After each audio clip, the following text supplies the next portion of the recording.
Hello, in this video I'm going to show you how to do, we're working with this pattern right here, the stockinette stitch when you're using your long looms in a rake fashion. As you can see, it's a pretty tight stitch. It knits up pretty good because this panel I made, this is 2 strands. It's from this point to this point. 2 strands of worsted weight yarn. So and this is 10 rows. So it makes it knits up pretty quickly. Here is how you do that. At the end of the video, I'll show this again. So if you want to pause it and try it yourself, you can. But this one is a very simple stitch, and it's a very fast stitch to do. What you do, try to angle that up so you can see a little better. Okay, we're at your bottom peg. You're getting every other peg. So it's going to be like this zigzag pattern. This is your way down. You got like this zigzag pattern.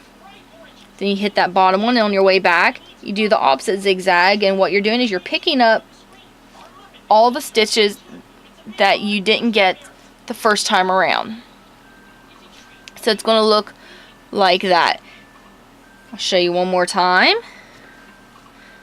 Actually, let me zoom my camera in a little bit.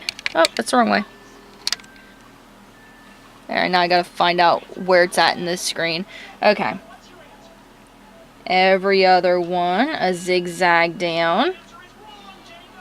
And when you get to the end, you're picking up everything that you missed the first time around, and you're zigzagging back. And there you go.